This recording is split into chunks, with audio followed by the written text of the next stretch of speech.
negrito, Jesus explica a sua missão. Ok? Vamos ler, então, a santa e bendita palavra do Senhor. Então lhes falou Jesus: em verdade vos digo que o Filho nada pode fazer de si mesmo, senão somente aquilo que vir fazer o Pai. Porque tudo o que este fizer, o Filho também semelhantemente o faz. Porque o Pai ama ao Filho e lhe mostra tudo o que faz, e maiores obras do que estas lhe mostrará, para que vos maravilheis.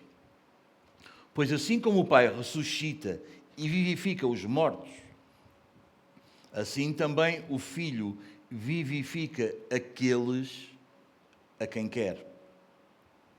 E o Pai a ninguém julga, mas ao Filho confiou todo julgamento, a fim de que todos honrem o Filho do modo porque honram o Pai. Quem não honra o Filho, não honra o Pai que o enviou. Em verdade vos digo, quem ouve a minha palavra e crê naquele que me enviou, tem a vida eterna, não entra em juízo, mas passou da morte para a vida. Em verdade vos digo, que vem a hora, e já chegou, em que os mortos ouvirão a voz do Filho de Deus, e os que a ouvirem viverão. Porque assim como o Pai tem vida em si mesmo, também concedeu ao Filho ter vida em si mesmo.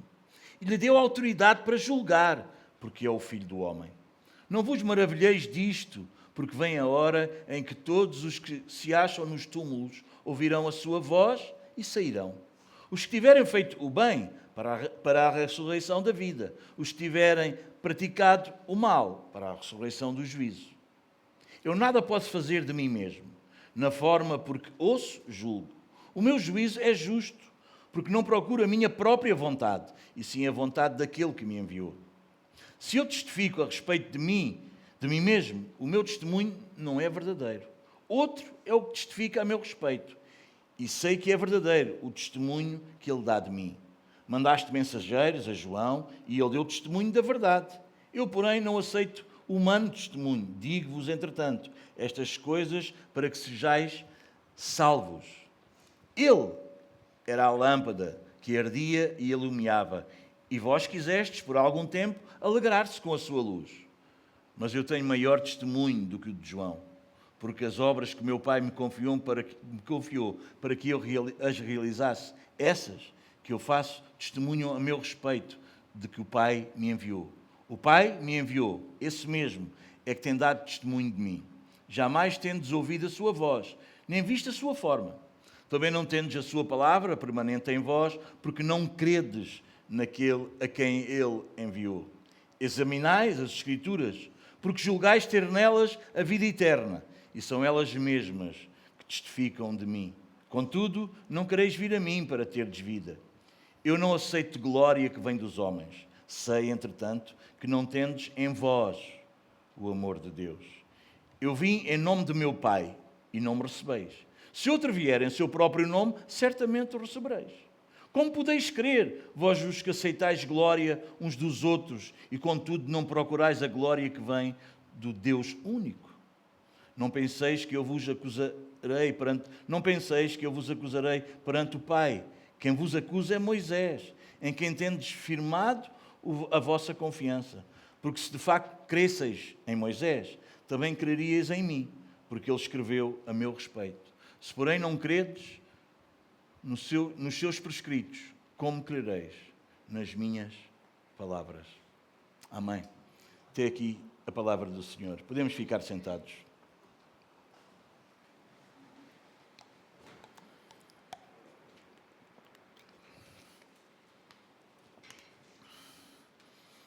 No sermão anterior, no domingo passado, nós contemplámos Jesus aonde? Junto ao tanque de Betesda, não é? O que é que nós vimos lá? Um homem com 38 anos, completamente impotente, que foi restaurado pela palavra poderosa do Senhor Jesus.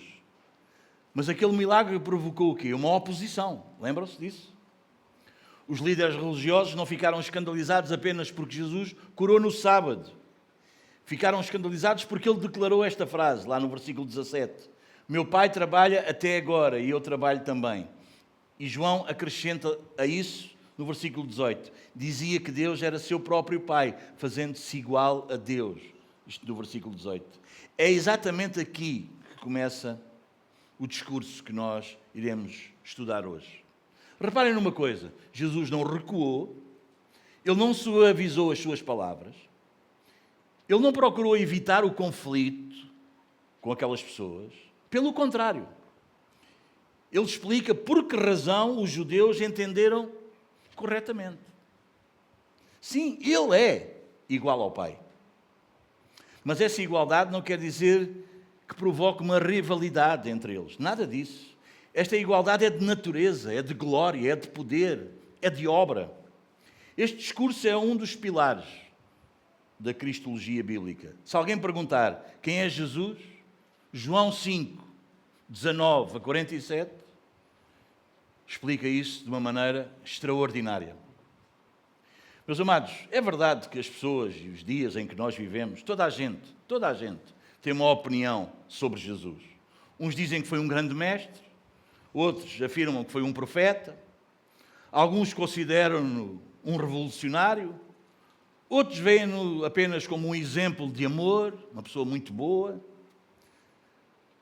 Mas nenhuma destas opiniões é suficiente. A melhor pergunta que nós podemos fazer não é o que as pessoas pensam sobre Jesus. Porque, meus amados, às vezes até mesmo na igreja, pessoas que confessam Jesus, vocês entendem? Eles não conhecem Jesus. Vocês entendem? Vocês lembram-se de Pedro? Pedro, após ter aquela revelação, Jesus pergunta aos seus discípulos: quem dizem os homens que eu sou? Não é? Lá em Mateus 16, não é? E o que é que eles vão dizer? Bom, uns dizem que tu és Elias, Jeremias, um dos profetas, não é? E Jesus pergunta: até e vocês? Quem vocês dizem que eu sou? E levanta-se Pedro e diz: tu és o Cristo, o Filho do Deus vivo. E Jesus diz: boa, Simão Barjonas. Boa, Simão, filho de Jonas. Isso não foi pessoa nenhuma que te revelou, foi meu Pai que está no céu. Isso é uma revelação de Deus.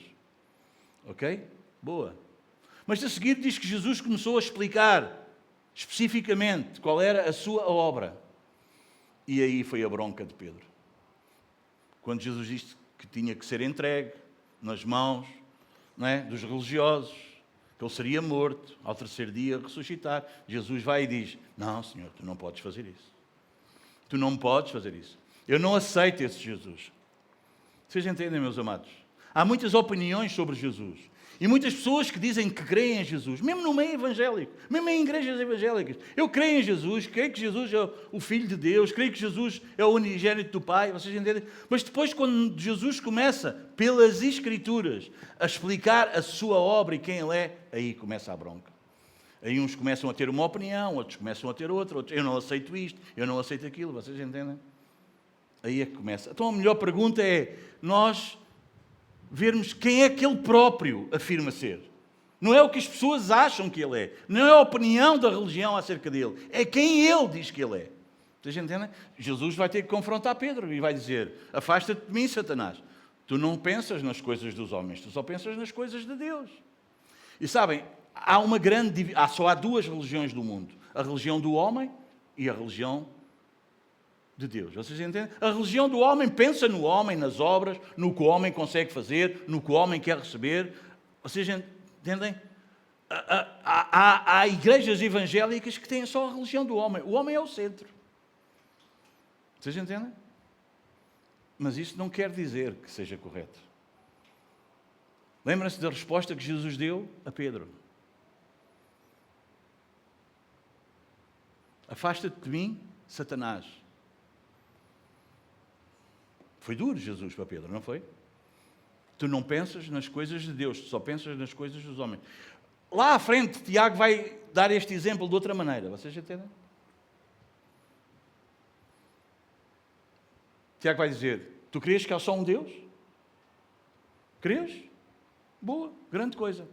Até os demónios acreditam e tremem. Percebem? Há uma religião do conhecimento.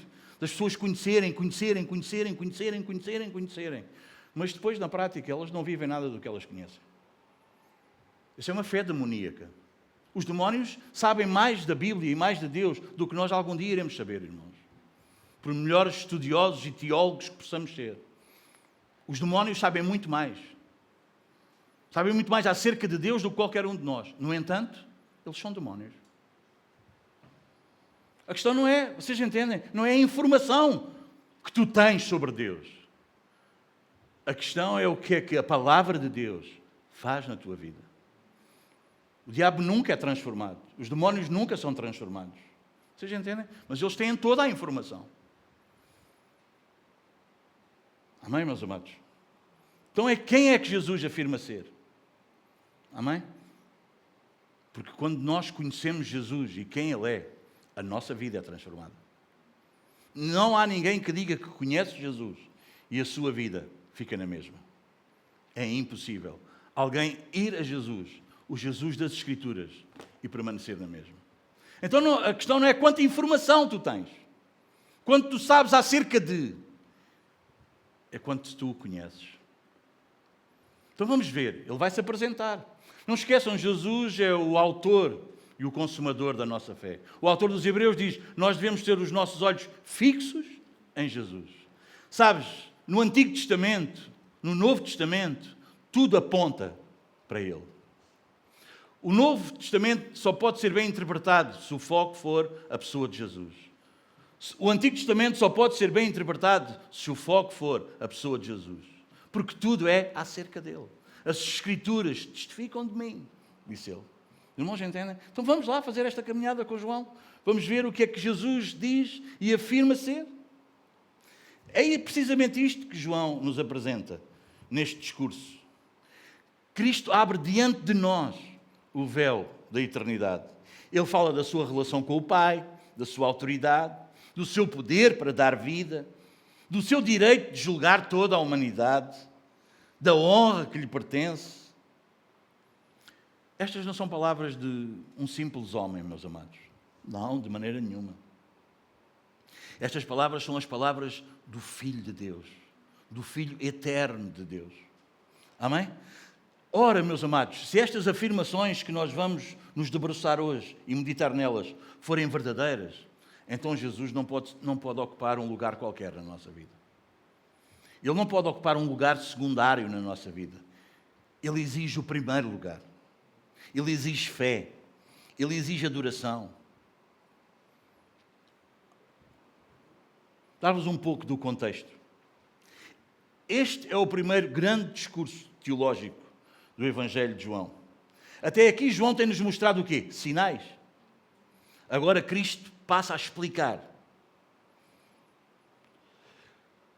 o significado desses sinais.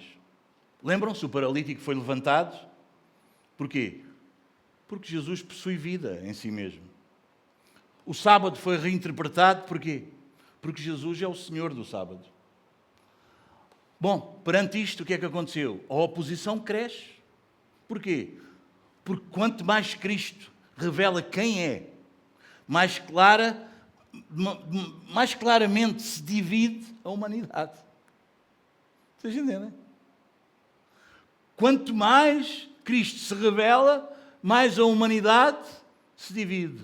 Mais tu vais percebendo os que são dele e os que não são dele. Eu sei que há a ideia hoje de comunismo e é tudo a mesma coisa, e o Papa diz que todos os caminhos, cada um tem a sua espiritualidade, isso não importa. Isso é mentira, isso é do inferno. Isso é mentiroso. Não esqueçam, nós somos protestantes. Protestamos contra o quê? Contra o ensino da Igreja Católica. Acho que hoje em dia o pessoal está ficando um bocadinho baralhado. Vocês entendem? Não quer dizer que eles não têm coisas em comum. Eles creem em Jesus como nós. Sim, mas vamos ver a obra de Cristo. Vamos ver a pessoa de Cristo e vamos falar com eles. Não é a nossa opinião, é a opinião das Escrituras. Vocês entendem? Faz uma confusão. Como é que há pastores hoje que chamam irmão ao Papa no Vaticano? Isso é horrível. Os irmãos entendem, meus amados? Alguns creem. A humanidade é dividida desta forma, à medida que Cristo se vai revelando. Alguns creem, e creem cada vez mais, e creem cada vez de uma forma mais clara. Outros vão endurecendo o coração cada vez mais, e cada vez mais duro, e cada vez mais cegueira. É assim que se divide a humanidade. Cristo divide a humanidade. E à medida que ele se vai revelando, uns vão ficando com o coração mais duro, outros vão crescendo na fé. Isto é claro, irmãos. Isto é claríssimo nas Escrituras.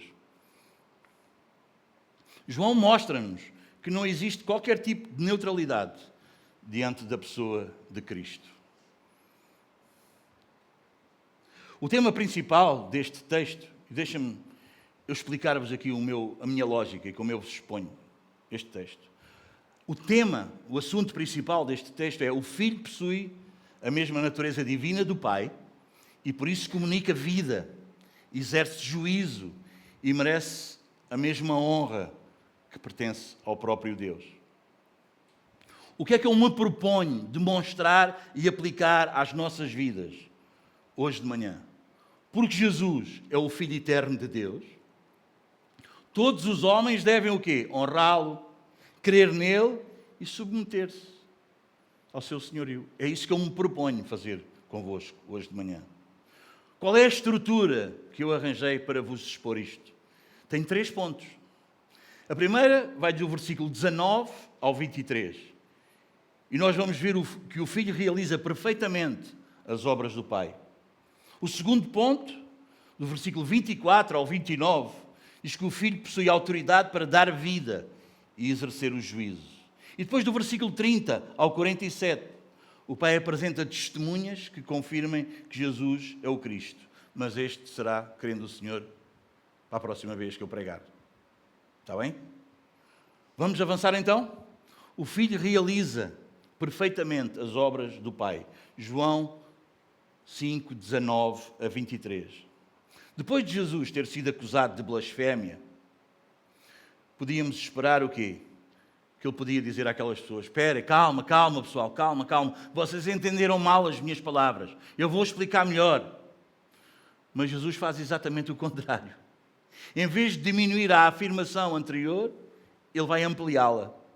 Em vez de corrigir os judeus, ele vai confirmar que aquilo que eles tinham compreendido era verdade. Vejam como é que começa o versículo 19. Em verdade vos digo que o Filho nada pode fazer de si mesmo, senão somente aquilo que vir fazer o Pai. Porque tudo o que este fizer, o Filho também semelhantemente o faz.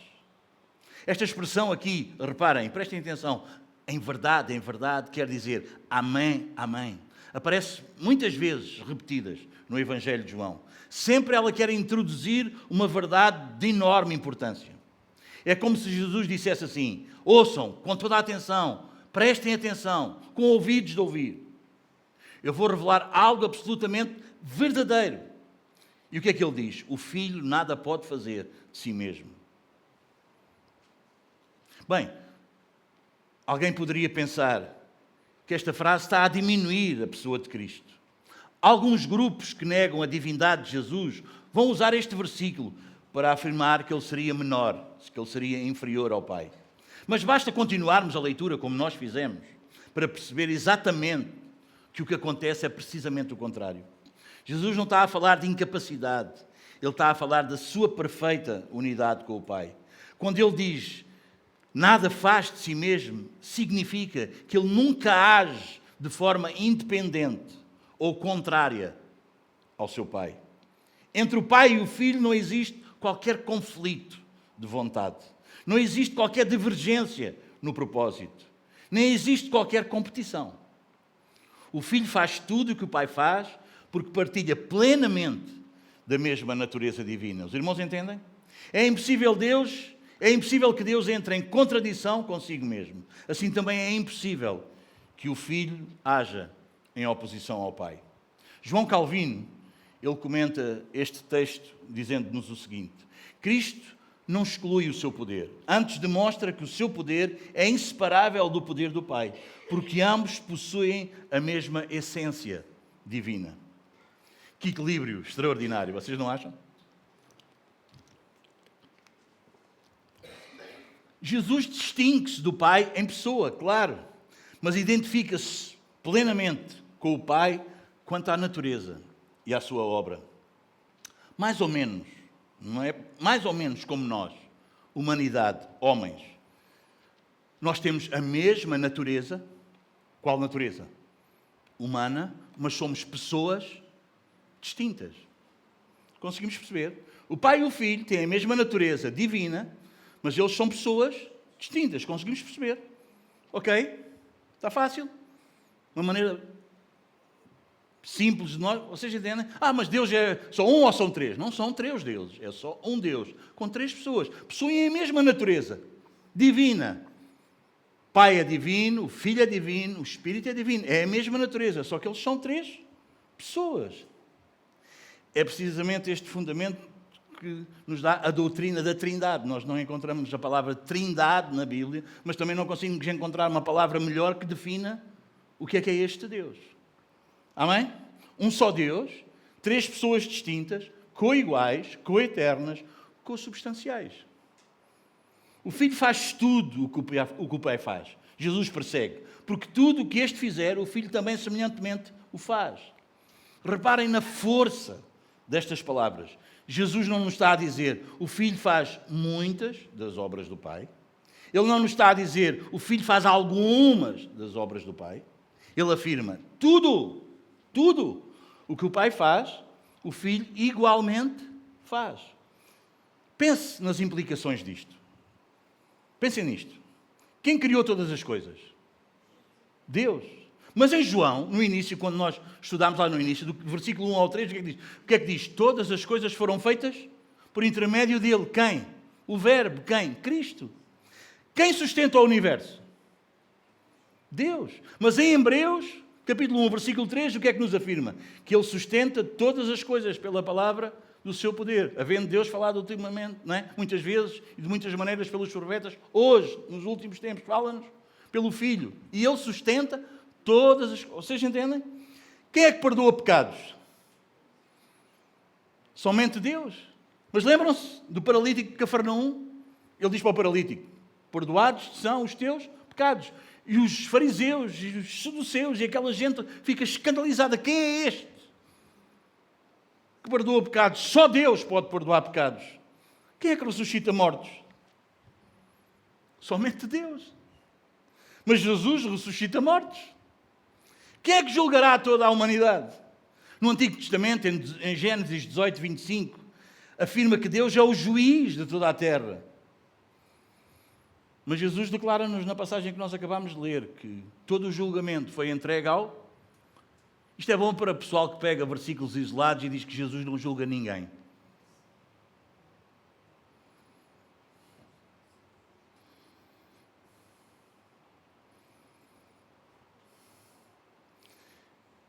Isto não acontece porque existem dois deuses, mas porque o Filho possui plenamente a natureza divina, uma natureza igual à do Pai. O amor eterno entre o Pai e o Filho, versículo 20. Porque o Pai ama o Filho e lhe mostra tudo o que faz. Esta afirmação, meus amados, reparem por onde é que João nos está a levar. Por onde é que o Evangelho de João nos está a levar. O Evangelho de João está-nos a levar para a comunhão entre a Trindade. Entre Deus e o Filho. Estamos a entrar lá dentro, os irmãos percebem? Antes da criação, antes dos anjos, antes do tempo, o Pai já amava o Filho. João 17, 24 diz, tu me amaste antes da fundação do mundo. Diz o Senhor Jesus na sua oração sacerdotal. Meus amados, que verdade esta, tão gloriosa. O amor não começou quando Deus criou o mundo. Deixa-me dizer-te uma coisa. Deus não criou o mundo, não te criou a ti, não criou a humanidade, porque Ele se sentia só. Vocês entendem? Deus não aguentava estar sozinho. Não, mano, Deus é completo, Deus é pleno assim mesmo. Vocês entendem? Não, meus amados, não. Deus não criou o mundo, tudo, porque Ele se sentia só. Nem porque tinha necessidade de companhia. Desde toda a eternidade existe uma perfeita comunhão entre o Pai, o Filho e o Espírito Santo. É precisamente porque Deus é Trindade, são três pessoas, que Deus é amor. Como é que se pode ser amor se não tem quem se amar? Amém? Mas Deus não precisou de criar a ti para amar alguém. A Trindade, o Pai, o Filho, essas três pessoas se amavam desde a eternidade. Sempre assim. Um Deus pleno, um Deus completo. Um Deus que não necessita, não tem qualquer necessidade. O amor é eterno porque Deus é eternamente Pai, Filho e Espírito Santo. Isso destrói completamente a ideia de um Deus solitário que precisaria da criação para amar. O Deus da Bíblia é plenamente suficiente em si mesmo. No livro Os Atributos de Deus, de Tozer, ele vai dizer: Deus existe por si mesmo, nunca foi criado e jamais dependerá de qualquer ser. Maiores obras, Jesus acrescenta no versículo 20, e lhe mostrará obras maiores do que estas, para que vos maravilheis. Que obras maiores são essas que Jesus está a falar? Não se trata apenas de milagres impressionantes, como temos visto. O próprio contexto vai nos responder. Nos versículos seguintes, Jesus falará de dar vida aos mortos espirituais. Depois ele vai falar da ressurreição final. E finalmente do julgamento universal. Curar um paralítico é extraordinário? É. Mas comunicar vida eterna é infinitamente muito maior.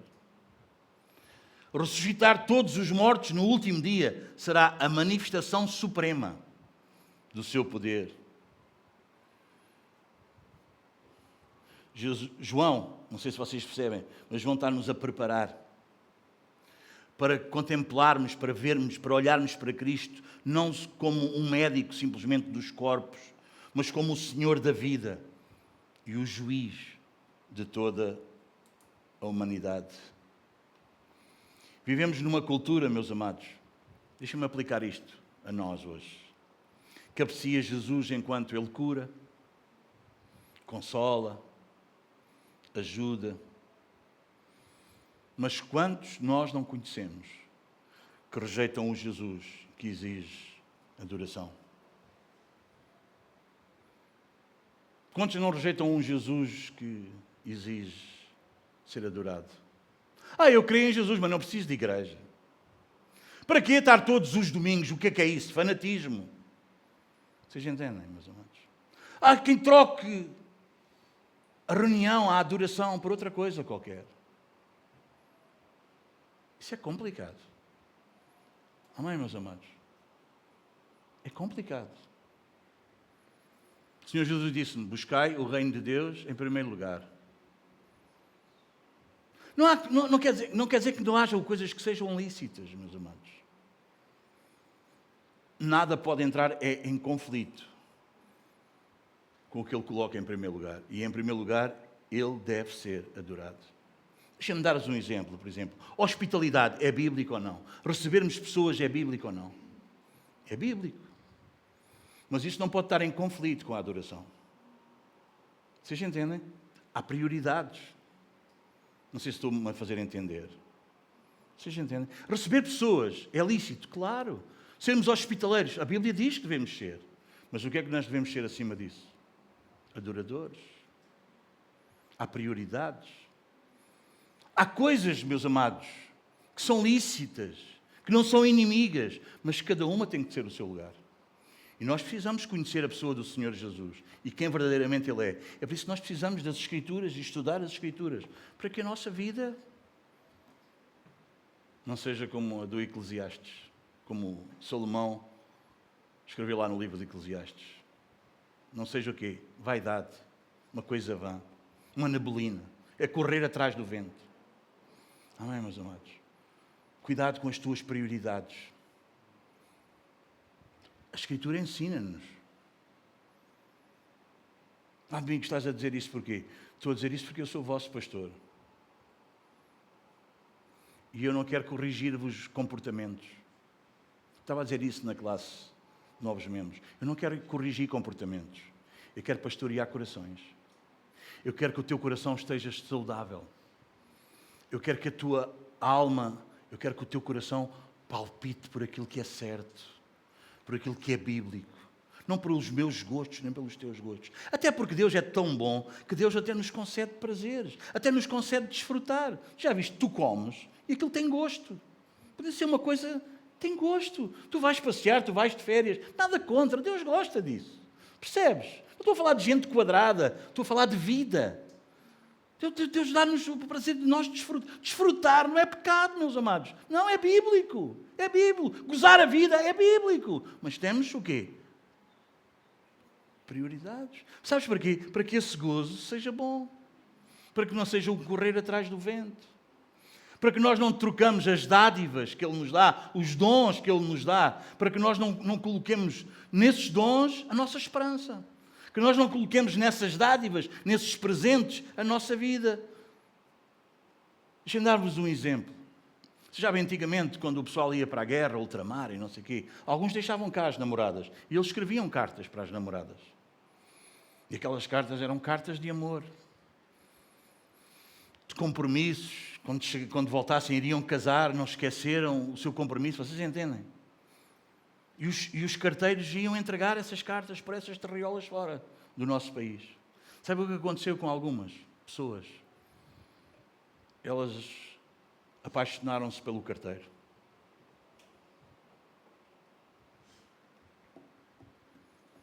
E o nosso problema é que às vezes nós nos apaixonamos pelo carteiro. Vocês entendem?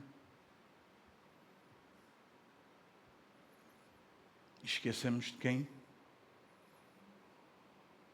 Não é? Às vezes Deus dá-nos um carro, que bom, melhor do que andar de transportes, andar a pé, que fantástico. O problema é que às vezes por causa do carro nós já... Às vezes Deus dá-nos uma casa. E que bom, é uma dádiva. É uma demonstração deste amor de Deus, do cuidado de Deus para nós. Uau, que fantástico, uma casa para morar. Que bom.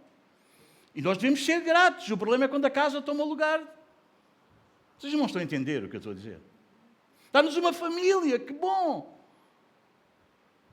Marido, mulher, filhos, uma família, um lar, oh, que fantástico! O problema é quando a família toma lugar. Vocês entendem? O problema é quando nós ficamos com o carteiro em vez de nós usufruirmos das dádivas e reconhecermos nisso o amor do doador e vivermos gratos a Ele e Ele continuar a ser aquele que nós adoramos, nós começamos a adorar a família, os filhos, o marido, a mulher, as coisas.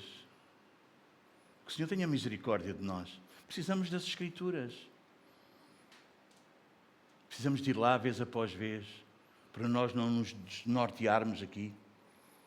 Cristo apresenta aqui em João que Ele não aceita ser reduzido a qualquer outra coisa. Ele não aceita ser reduzido a um mestre moral, a ser alguém que nos deixou um exemplo inspirador.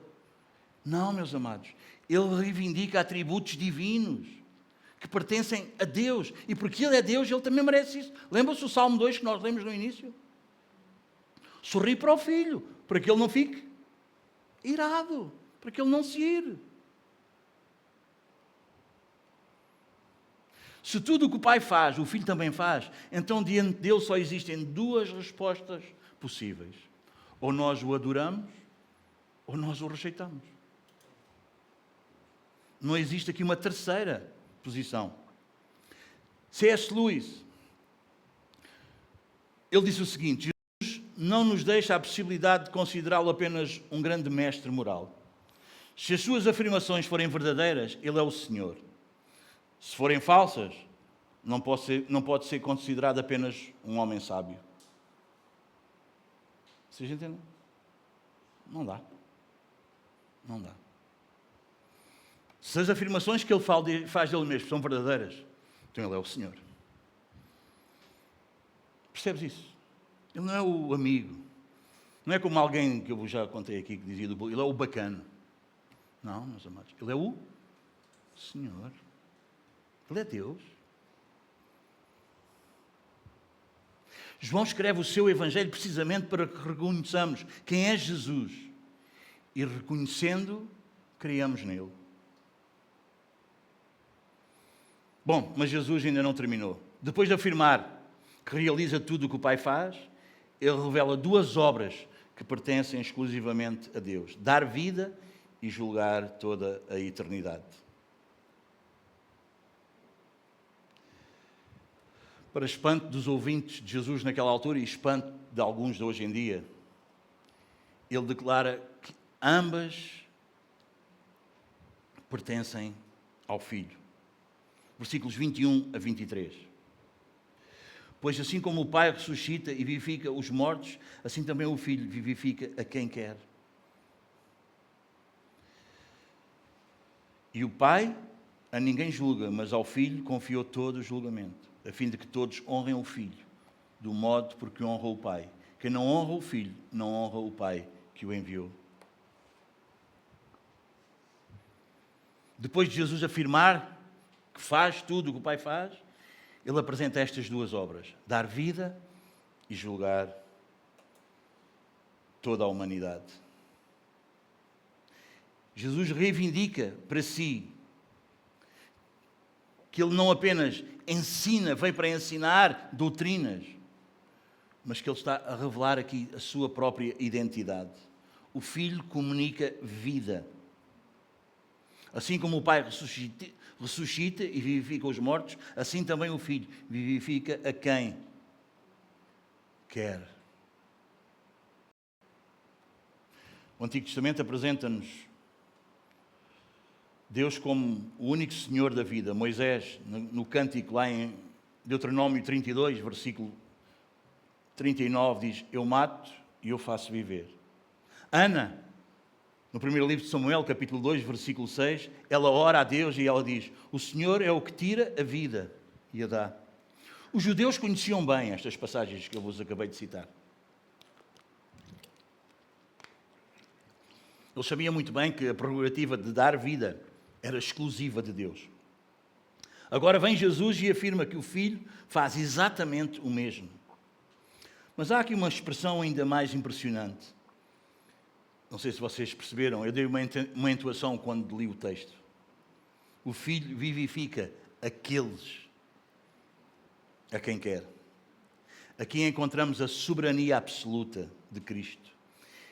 Ele não comunica vida mediante a autorização do homem. Ele não depende da vontade do homem. Ele não espera que o pecador produza vida em si mesmo. Ele concede vida segundo a sua própria vontade soberana. João já nos tinha ensinado isto, Mariana. Logo lá no prólogo, no versículo 13 do capítulo 1, ele diz: os quais não nasceram da vontade do homem, nem da vontade, não, mas de Deus. Mais tarde, lá à frente, no capítulo 10, quando nós lá chegarmos, nós vamos ver que Jesus vai dizer o seguinte: as minhas ovelhas ouvem a minha voz, eu as conheço e elas me seguem. E ainda mais, no capítulo 6, versículo 37, ele vai dizer: todo aquele que o Pai me dá, esse virá a mim. Então, a vida espiritual não nasce da decisão humana, nasce da vontade soberana de Deus. Meus amados, assim como Lázaro não cooperou com Jesus para sair do túmulo antes dele receber vida, também o pecador morto nos seus delitos e pecados só pode responder a Cristo se ele lhe der vida. Paulo escreveu isto lá em Efésios, no capítulo 2, versículos 4 e 5. Mas Deus, que é riquíssimo em misericórdia, pelo seu muito amor com que nos amou, nos deu vida juntamente com Cristo. A regeneração é um milagre da graça.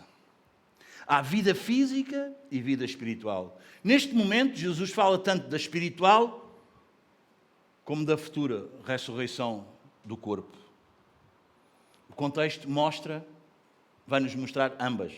Primeiro, ele ressuscita espiritualmente aqueles que ouvem a sua voz pela fé. Depois, no último dia, ele chamará todos dos seus túmulos. Os irmãos entendem? É importante compreendermos esta ordem. Prestem atenção. Primeiro, a ressurreição é espiritual. A segunda será física. Quem experimenta a primeira não precisa ter medo da segunda. Porque aquele que recebeu vida eterna jamais vai entrar em condenação. Todo o julgamento pertence ao Filho. Versículo 22. E o Pai a ninguém julga, mas ao Filho confiou todo o julgamento. Que declaração extraordinária, magnífica. Abraão chamou a Deus, em Gênesis 18, 25, já citei, que ele era o juiz de toda a terra. Os Salmos afirmam isso repetidamente, que Deus julgará o mundo com justiça. Salmo 96, 13, Salmo 98, 9, por aí fora. Mas agora Jesus diz que esse julgamento foi entregue ao Filho. Não significa que o Pai deixou de ser juiz, significa que exerce esse julgamento por meio do seu Filho. Os irmãos entendem? Isto é profundamente significativo. Aquele que hoje oferece salvação, meus amados, será o mesmo que um dia pronunciará a sentença final. O Cordeiro será também juiz. O Salvador será também rei. Aquele que hoje estende as mãos em misericórdia, ele vai voltar em glória para julgar os vivos e os mortos. João contempla essa cena lá em Apocalipse, capítulo 20, versículo 11, ele vai dizer: vi um grande trono branco e aquele que nele se assenta. E Paulo escreve na segunda carta aos Coríntios, capítulo 5, versículo 10, porque todos devemos comparecer perante o tribunal de Cristo. Observe bem, não será perante o tribunal de um anjo, não será perante o tribunal de um profeta, não será perante um tribunal de um apóstolo, será perante o tribunal de Cristo. Porque o Pai entregou tudo ao Filho. Versículo 23. A fim de que todos honrem o Filho do modo por que honram o Pai. Aqui chegamos ao propósito de toda esta passagem. Porquê é que o Filho dá vida? Porquê é que o Filho julga? Porquê é que o Filho realiza as obras do Pai? Porque Deus determinou que o Filho receba exatamente a mesma honra. Repare nas palavras de Jesus. Ele não diz: honrem muito o Filho. Ele não está a dizer: olha, honrem o Filho, honrem a Jesus quase como vocês honram a Deus, está bem? Não, ele não está a dizer isso. Ele diz: do modo porque honram o Pai. Isto é uma igualdade absoluta de honra, meus amados. O Antigo Testamento declara o quê? A minha glória, pois não a darei a outrem. Diz lá em Isaías 42, 8. Se Cristo fosse uma criatura, esta declaração seria uma blasfémia.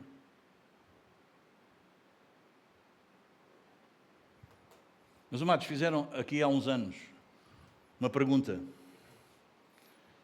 E como todas as grandes estatísticas, na América fizeram uma pergunta a cristãos. Não, fizeram uma afirmação. Sim ou não?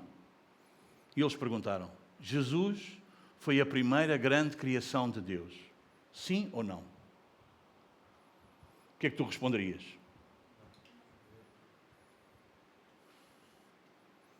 Uma enorme percentagem de cristãos confessos que iam à igreja todos os domingos, eles disseram que sim, que esta afirmação era verdade. Os irmãos percebem o analfabetismo que há nas igrejas, meus amados? Porque as pessoas vão ao culto, mas não vão ao culto para pensar. Não vão ao culto para aprender, vão ao culto para sentir. Uma emoção, um calafrio. Isto é Deus. Há uma enorme percentagem, meus amados, de analfabetos de Bíblia nas igrejas pelo mundo fora. Não, meus amados. Jesus não foi criado. Jesus é Deus. Amém, meus amados? Mas porque Cristo é Deus, a honra prestada ao Filho glorifica o Pai. Os irmãos entendem? É exatamente isso que acontece lá em Apocalipse capítulo 5. Toda a criação adora simultaneamente. Apocalipse 5,13 diz: aquele que está sentado no trono e ao Cordeiro. Amém, meus amados? O mesmo louvor, a mesma glória, a mesma adoração, porque possuem o quê? A mesma natureza divina. A maior ofensa possível. Reparem como Jesus vai concluir. Ele vai falar estas palavras solenes. Ele diz: quem não honra o Filho, não honra o Pai que o enviou.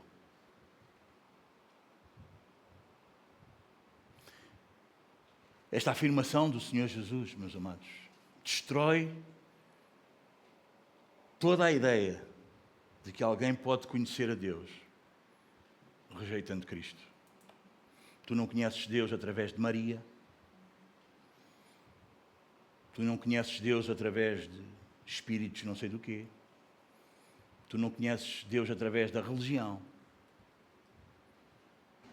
Tu conheces Deus através de Cristo. Não percebi. Não é? Paulo, sabe o que é que Paulo vai dizer à igreja de Corinto?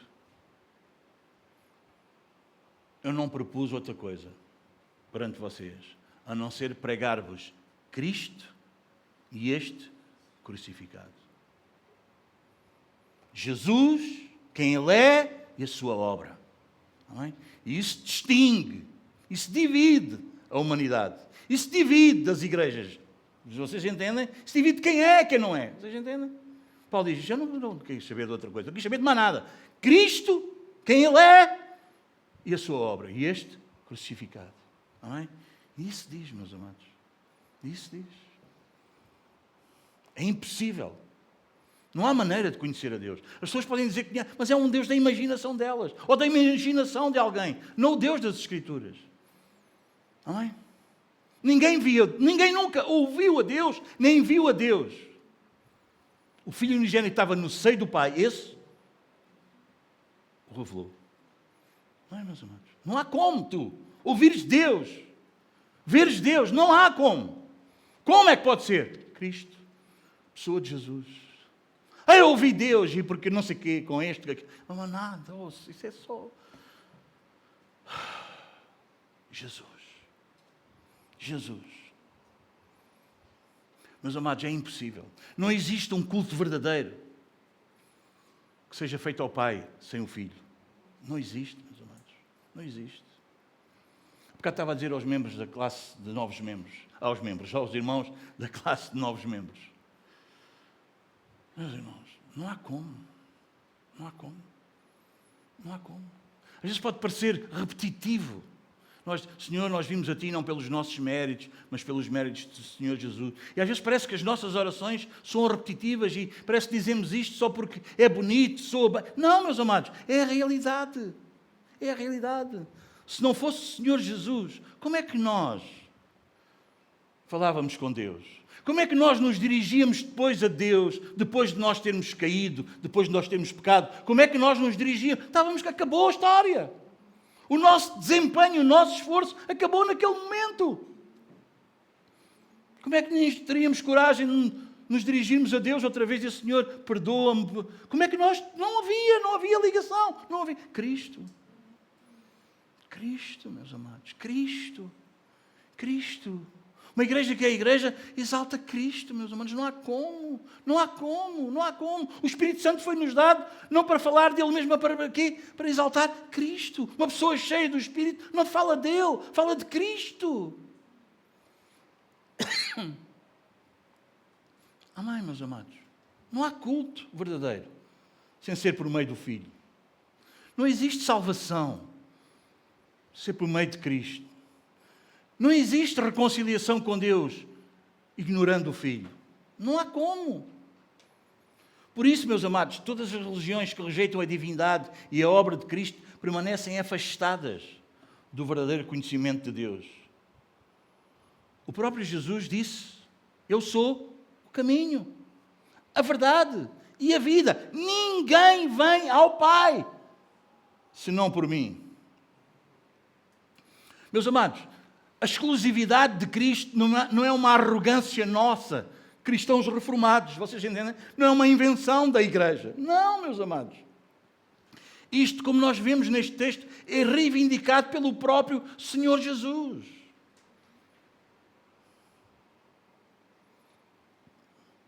Então este texto obriga-nos a fazer uma pergunta fundamental e pessoal.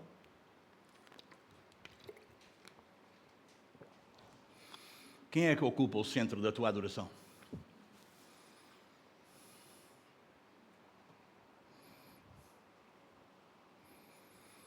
Há pessoas, meus amados, que admiram a Deus de uma forma genérica, mas nunca se rendem ao Filho. Falam do Criador, falam de espiritualidade, falam de fé, mas não se curvam diante da pessoa do Senhor Jesus Cristo. Jesus disse claramente: quem rejeita o Filho, rejeita o Pai. Quem honra o Filho, honra o Pai. A verdadeira adoração, meus amados, é sempre cristocêntrica. Uma igreja pode ter uma boa música, uma excelente organização, até ter uma tradição sólida, mas se Cristo deixar de ocupar o centro, deixa de ser verdadeiramente uma igreja. Se o homem ocupa o centro, vocês entendem? Se a visita ocupa o centro, se o doente ocupa o centro, se qualquer outra coisa ocupa o centro, deixa de ser uma igreja bíblica. Deixa de ser uma verdadeira igreja.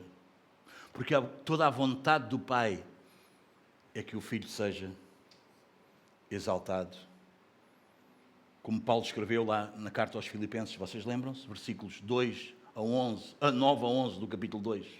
Ele diz: pelo que também Deus o exaltou sobremaneira e lhe deu o nome que está acima de todo o nome, para que ao nome de Jesus se dobre todo o joelho e toda a língua confesse que Jesus Cristo é Senhor, para a glória de Deus Pai. Aleluia. Bom, vamos avançar. Depois de revelar que possui o mesmo poder e a mesma honra do Pai, Jesus agora dirige o seu olhar para cada pessoa que o escuta. A questão deixa de ser aqui já apenas quem Ele é e passa a ser como cada ser humano responde à sua voz. E estamos a caminhar para o fim. Porque o Filho que comunica vida hoje será o mesmo cuja voz chamará todos os mortos no último dia. E é exatamente isso que nós vamos ver dos versículos 24 a 29. O Filho possui autoridade para conceder vida eterna e para executar o juízo final. O Filho possui autoridade para dar vida e executar o juízo. Até aqui nós vimos quem era Jesus. Até aqui a pergunta era: quem é Jesus? Agora a pergunta torna-se bem mais pessoal. O que é que vai acontecer? O que acontecerá àqueles que ouvem Jesus? Bom, nós já vimos que ninguém pode permanecer neutro. A voz de Cristo nunca deixa alguém na mesma condição. Esta voz comunica vida. Ou então, confirma a condenação. É por isso, meus amados, que estas palavras são das palavras mais sérias de todo o Novo Testamento. Versículo 24. Em verdade, mais uma vez, Jesus começa desta maneira, não é? Em verdade vos digo. Como eu vos disse, Cristo está a chamar a nossa atenção. É como um rei que se levanta para fazer um anúncio decisivo. Tudo o que vem a seguir exige o quê? A nossa máxima atenção. Porquê, meus amados? Porque aqui está em causa o destino eterno de cada ser humano. O caminho da vida eterna. Jesus declara: quem ouve a minha palavra e crê naquele que me enviou tem a vida eterna.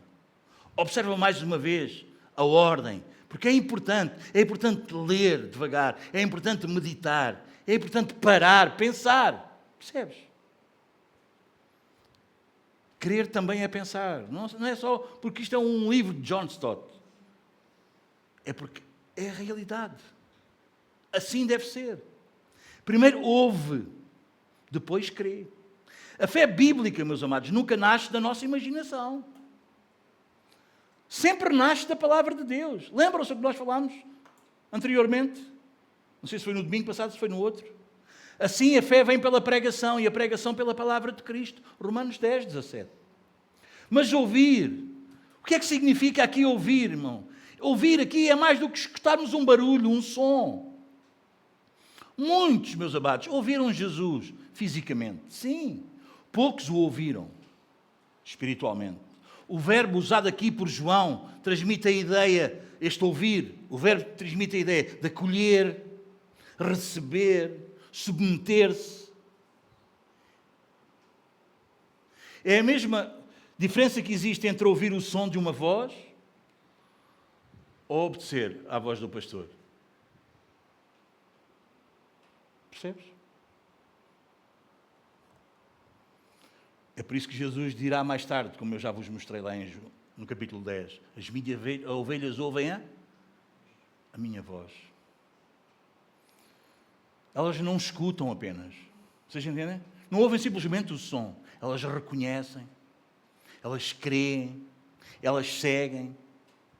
O que é que diz? Têm a vida eterna. Repara no tempo verbal. Jesus não diz terá. Ele diz, repete lá, tem. A vida eterna não começa quando um crente morre. Começa quando ele nasce de novo. Isto é abismal. Isto transcende a nossa capacidade. A eternidade invade o tempo. Percebes? A eternidade chega e invade. E entra. E a pessoa nasceu de novo. É uma nova criatura. É uma nova criação. A eternidade invade o presente. O reino de Deus começa agora, quando a pessoa nasceu de novo. 1 João 5,11 vai dizer: Deus nos deu a vida eterna e esta vida está no seu Filho. Meus amados, o verdadeiro cristão não vive na incerteza. Não espera descobrir no último dia se foi salvo. Em Cristo, ele já possui a eternidade. Ele já possui a vida eterna. Não entra em juízo. Jesus continua. Não entra em juízo. Que promessa! Que coisa maravilhosa, que coisa fantástica. Isso não significa que o crente nunca comparecerá diante de Cristo. Não. Todos irão comparecer. Mas o comparecimento do salvo não será jamais para condenação. Será para a manifestação da graça e para a recompensa da sua fidelidade. Porquê? Porque a condenação do cristão já caiu sobre Cristo na cruz.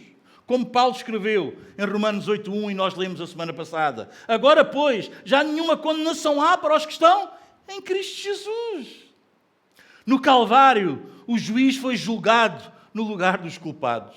A ira que deveria cair sobre nós, caiu sobre o Filho. Por isso, quem está unido a Cristo jamais poderá ser condenado. Esta é uma das maiores consolações que nós encontramos no Evangelho. Meus amados, a segurança da salvação não repousa na força, na capacidade da nossa fé. Repousa na obra perfeita de Cristo há 2000 anos atrás, na cruz do Calvário. Louvado seja Deus. Amém? Diz, passou da morte para a vida. Ele não diz está a passar, nem diz talvez passe. O verbo indica uma mudança definitiva. É como atravessar uma fronteira. Deixas de estar em Portugal, estás em Espanha. Percebes isso? É isso. É isso. Paulo escreve isto de outra maneira. Colossenses capítulo 1, versículo 13, ele diz: Ele nos libertou do império das trevas e nos transportou para o reino do Filho do seu amor. Amém? Nós estávamos aqui e agora passamos a estar aqui. Louvado seja o nome do Senhor. Que transformação gloriosa. Que coisa magnífica. Antes éramos escravos, agora somos filhos. Antes estávamos mortos, agora vivemos. Antes caminhávamos para a condenação, agora caminhamos para a glória. Aleluia. Esta é a voz que ressuscita mortos espirituais. Olha o que diz o versículo 25. Em verdade vos digo que vem a hora, e já chegou, em que os mortos ouvirão a voz do Filho de Deus. E os que a ouvirem, viverão. Aqui Cristo ainda não está a falar da ressurreição final, não é isso. Ele está a falar da regeneração. Observem a expressão, já chegou. O reino já começou. Sempre que o Evangelho é pregado e um pecador nasce de novo, este versículo cumpre-se diante dos nossos olhos. Quem são esses mortos? São os espiritualmente mortos.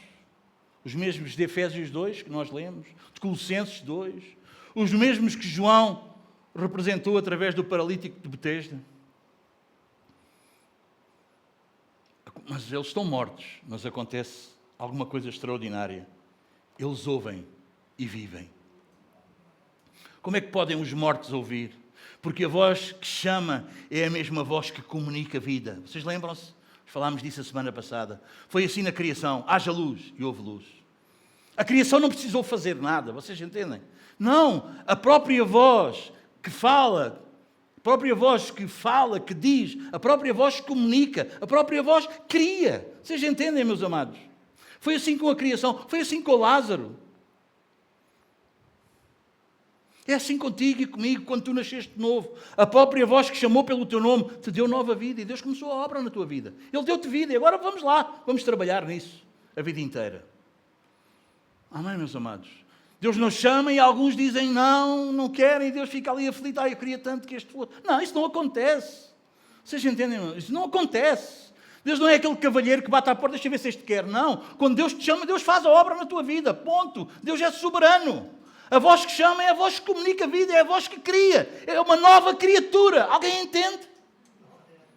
É isso que as Escrituras dizem, meus amados. Mas que tanta igreja aí atrapalhada, porque as pessoas acham que a pessoa precisa ter parte na coisa. Vocês entendem? Não. Deus chama soberanamente. A graça é eficaz. A voz que chama é mesmo a voz que cria, como na criação.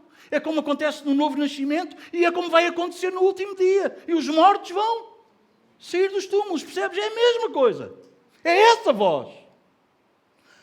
A palavra de Cristo nunca é impotente. Ele realiza tudo aquilo que Ele ordena. Vocês acham, meus amados? O que é que Jesus disse? Lembram-se? Lá diante do túmulo lá de Lázaro. Vocês lembram-se? Ele orou: Pai, eu sei que Tu sempre me ouves, mas eu estou só a dizer estas coisas por causa deles. Percebes? Por causa deles. Lázaro. Aí vem o Lázaro. E é sempre assim. E sempre será assim. Porque Deus é Deus. E Jesus é Deus. Amém. Louvado seja Deus. A vida está no Filho. Isaías diz: assim será a palavra que sair da minha boca, não voltará para mim vazia. Claro, meus amados. Claro. Claro. Se tu és um dos eleitos de Deus, Deus fala contigo e tu vives. Ele começa uma obra na tua vida e vamos, por aí fora. Amém. Amém, meus amados. Isto é tão bom para um pregador. Isto é tão bom para um pastor. Quando nós anunciamos a palavra, nós não precisamos tentar convencer as pessoas. Vocês entendem? No sentido de manipular, diminuir o Evangelho, vamos ver o que é. Vocês, não. Porque não é a minha voz. A minha voz eu consigo levá-la aos teus ouvidos e vamos lá ver se eu consigo. Mas eu sei que a voz do Espírito de Deus, ela vai ao teu coração. Ela vai onde ela tem que ir. Amém? Uns endurecem, outros creem cada vez mais nitidamente, cada vez de uma forma muito mais clara. Uns vão endurecendo cada vez mais o coração. Lembras como aconteceu com o faraó? Aquelas pragas eram uma manifestação do poder de Deus, da soberania de Deus. Sabem o que aquelas pragas foram fazendo com o faraó? Em vez de amolecer o coração do faraó, o faraó foi ficando cada vez mais duro. A fé nunca é falta de evidência. A incredulidade, irmãos, não é um problema da mente, é um problema do coração. Não é porque a pessoa não vê. Basta abrir os olhos. Quem é que criou isto tudo? Foi um boom, não? Grande coisa. Eu sou ateu. Grande diferença para Deus. Isso faz uma diferença em Deus que é obra. Só que às vezes nós vamos falar, eu sou Deus, eu não acredito. Sim, olha, isso para Deus é uma coisa mesmo, que Ele fica mesmo. Grande diferença. A Bíblia não começa justificando a existência de Deus. A Bíblia começa como? Digam lá. No princípio criou Deus o céu e a terra. Não é preciso explicações. É preciso explicar que Deus existe. Não, irmãos. Nem devemos entrar em debates nem em discussões. Vocês entendem? Nós devemos de afirmar a verdade. Proclamar a verdade. Amém? Um homem de Deus, um servo de Deus, uma serva de Deus, não entra em debates, em questões. Esta palavra não é para debater, é para afirmar, é para proclamar. Amém, meus amados? Não é para debater. Não é para dizer, não, eu não estou aqui para ver se vocês concordam comigo. Bom, ele, o Domingos pregou isto, agora deixa ver se eu concordo com ele. Deixa ver aqui a minha opinião. Não, é Bíblia. É Bíblia. Não espera a aprovação. Deus não está à espera que alguém concorde. Deus é. Deus fala. E a sua palavra, uns salva, outros condena. É assim mesmo. Uns vão endurecendo cada vez mais, cada vez acreditam menos em Deus. Outros cada vez vão tendo uma fé mais limpa, mais clara. É isso. Amém, meus amados? O caminho do justo é como a luz da aurora, vai brilhando mais e mais. Qualquer dia é dia perfeito. E fica sabendo, mesmo na eternidade nós vamos continuar a ser homens. E mesmo na eternidade nós não vamos conhecer Deus como Deus é, porque senão seríamos deuses. E nós continuaremos a ser homens. Amém? Amém? O primeiro homem já lá está. Sabem quem é? Jesus. Há um único mediador entre Deus e os homens. Jesus Cristo, e eu gosto de pôr lá, homem. Amém? A vida está no Filho. Porque assim como o Filho tem vida em si mesmo, também concedeu ao Filho ter vida em si mesmo. Versículo 26. Como eu vos disse, entramos aqui num dos contextos mais profundos das Escrituras. Todos nós recebemos vida. Nenhum ser humano possui vida em si mesmo. Dependemos de Deus para respirarmos, para tudo. Mas Cristo afirma possuir vida em si mesmo. Esta é a afirmação chamada aceidade. É uma qualidade que pertence somente a Deus. Deus não recebe vida, Ele é a fonte da vida. Ao dizer que o Filho possui vida em si mesmo, Jesus revela novamente a sua plena divindade. Ele não é um ser criado, ele não é um intermediário, Ele é o Filho eterno de Deus. João, no início do seu Evangelho, ele vai dizer, nele estava a vida. Lá diante do túmulo de Lázaro, ele declarou, eu sou a ressurreição e a vida. Então, meus amados, Ele não concede apenas vida, Ele é a própria vida. Meus amados, mas aquele que hoje chamam os mortos espirituais também vai chamar todos os mortos físicos. A mesma voz que hoje salva será a voz que no último dia abrirá todos os túmulos. É para esse momento solene que Jesus dirige agora o nosso olhar dos versículos 27 a 29. E eu vou ser rápido. Depois de afirmar que Jesus possuía vida em si mesmo, Jesus acrescenta uma verdade igualmente extraordinária. Versículo 27. Ele lhe deu autoridade para julgar porque é o Filho do Homem. À primeira vista, esta expressão pode parecer estranha. Por que razão Jesus diz que recebeu autoridade para julgar porque é o Filho do Homem? Não seria mais natural ele dizer porque ele é o Filho de Deus?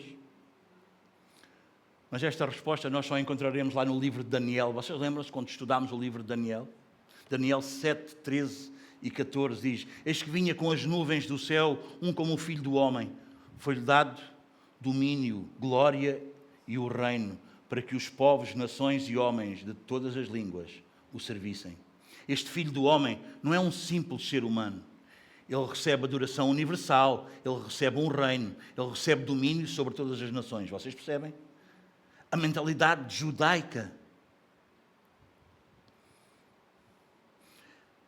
Na mentalidade deles, meus amados, esta era uma das mais claras profecias messiânicas. Esta profecia de Daniel era uma profecia acerca do Messias. E Jesus aqui está a se identificar com essa figura gloriosa do livro de Daniel. É o Messias prometido, o Rei eterno. É aquele diante de quem todas as nações comparecerão. Por isso o Pai lhe entregou todo o julgamento. O juiz da humanidade será precisamente aquele que entrou na história como homem. Isto é uma verdade incrível. Ele vai nos julgar, aquele que nos vai julgar e que nos conhece perfeitamente. Vocês entendem? Jesus conhece de forma perfeita a nossa condição. Ele conhece as nossas tentações. Ele conhece as nossas dores. Porque Ele se fez o verdadeiro homem. O homem verdadeiro, o homem perfeito. Mas esse homem também é não só o homem perfeito, mas Ele também é o verdadeiro Deus. Portanto, o seu juízo será absolutamente perfeito. Não vos admireis, disse Jesus no versículo 28.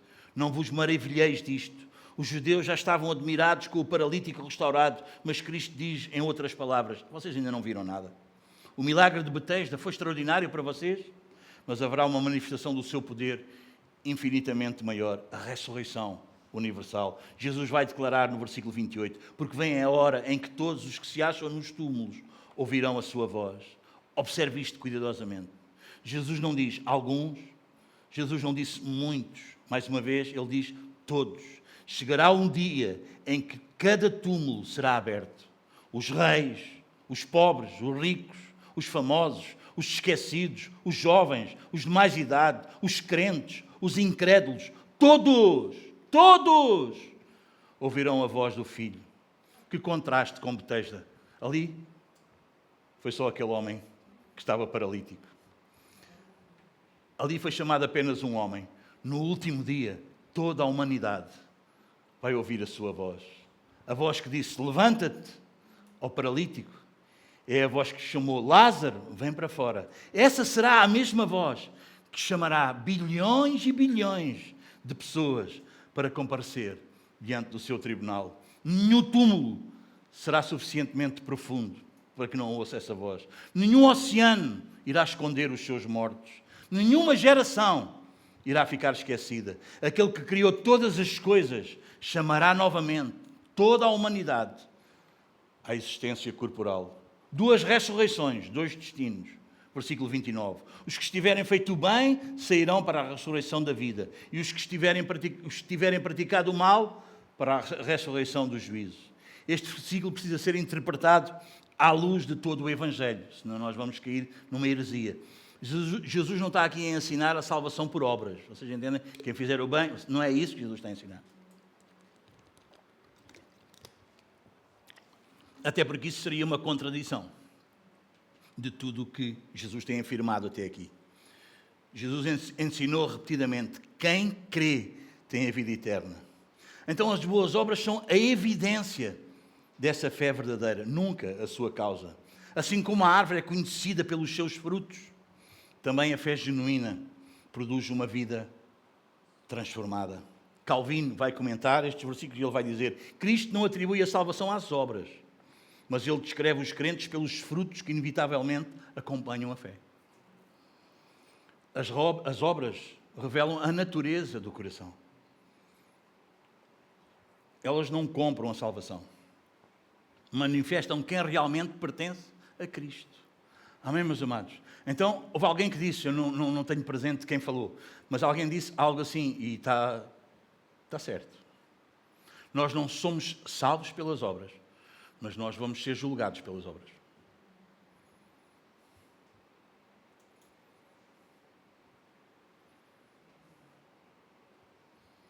O grande dia. Toda a Bíblia aponta para este momento. Daniel 12:2 anunciou isso. Muitos dos que dormem no pó da terra ressuscitarão.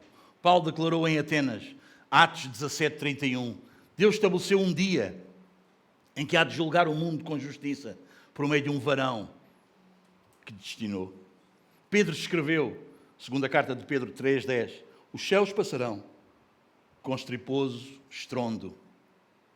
João vai contemplar esse dia lá em Apocalipse capítulo 20. Os livros serão abertos, os mortos comparecerão diante do trono e ninguém escapará ao julgamento do Cordeiro. Vivemos hoje numa cultura, meus amados, que evita pensar na eternidade. As pessoas hoje em dia pensam na reforma, pensam quais são os investimentos que devem fazer,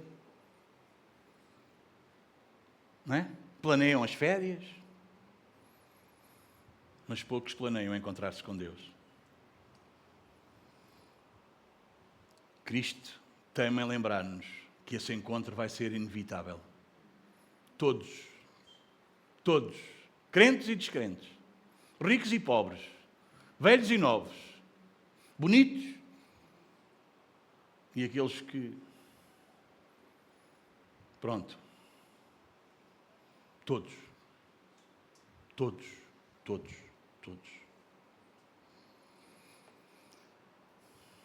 Cada culto que passa aproxima-nos deste dia.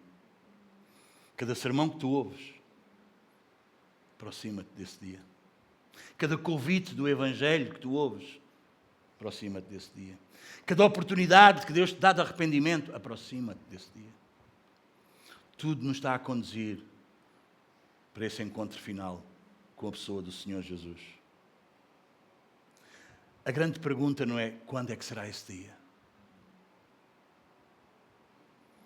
Queres que eu te dê uma dica? Qual é a grande pergunta que tu deves fazer? Eu estou preparado para esse dia? Será que eu estou preparado para esse dia? Se estiveres em Cristo, podes aguardar esse dia como uma grande esperança, com uma grande alegria. Porque este que é juiz também é Salvador. E Ele é o teu Salvador. Aquele que morreu na cruz. Por ti será o mesmo que te vai receber na glória. Mas se alguém permanece fora de Cristo, deixa-me dizer-te uma coisa. Nesse dia não vai haver advogado que te salve. Não vai haver, hoje em dia, né? É advogados e recursos, e mais recursos, e mais recursos, e mais... Nunca mais se resolve. Ninguém é preso. Está tudo aí. Não vai haver recursos nesse dia. Não vai haver uma segunda oportunidade nesse dia. Hoje é o dia da graça. Naquele dia será o dia da justiça. Como escreveu o autor aos Hebreus, capítulo 9, versículo 27, aos homens está ordenado morrerem uma só vez, vindo depois disto o juízo. Paulo, na segunda carta aos Coríntios, capítulo 6, versículo 2, ele vai dizer o seguinte: eis agora o tempo sobremodo oportuno, eis agora o dia da salvação. Deixa eu fazer um apelo aqui. Meu amigo, minha amiga,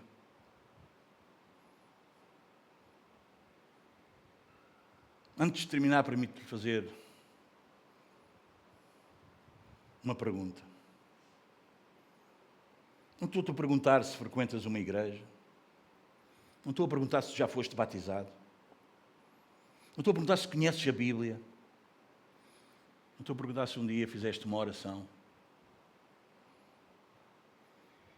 Vou fazer uma pergunta simples, mas profunda.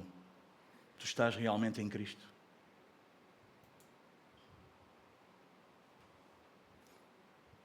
Porque sabes, naquele dia, nada mais terá valor.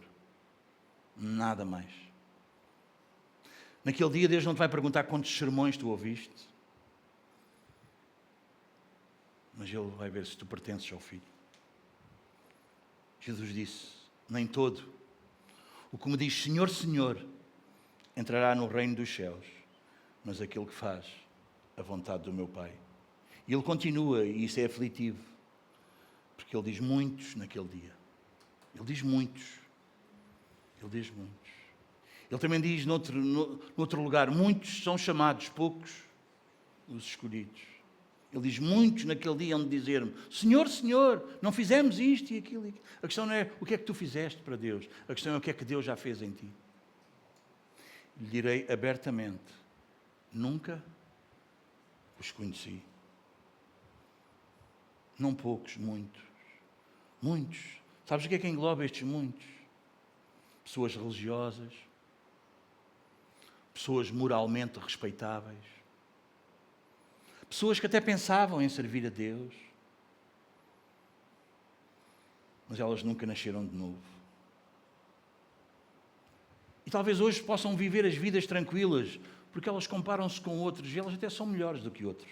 Até são melhores do que alguns que vêm na igreja. Mas sabes, naquele dia tu não vais ser comparado nem ao melhor nem ao pior dos homens.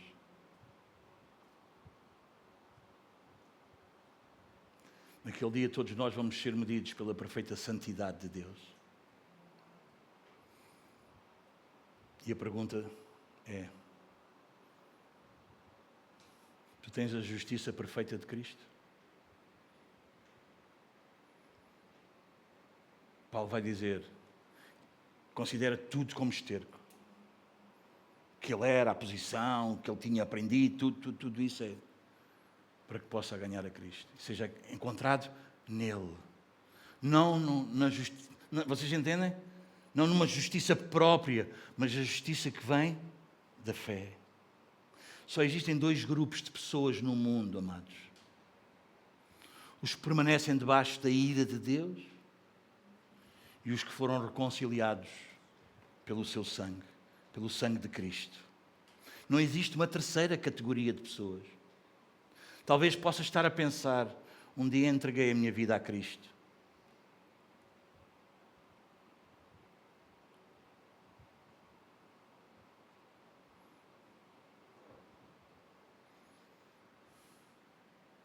Desculpa, um dia entregarei a minha vida. Não é preciso ser hoje.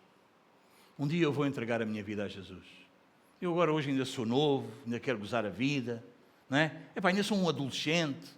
Epá, para quê? Isso é para os mais velhos, deixa lá isso para os mais velhos. Ouve, deixa-me dizer-te, pessoal aí mais novo, deixa-me dizer-vos. O que é que te garante que tu vais ter esse dia lá adiante? O que é que te garante? Quem é que te prometeu que havia mais um domingo?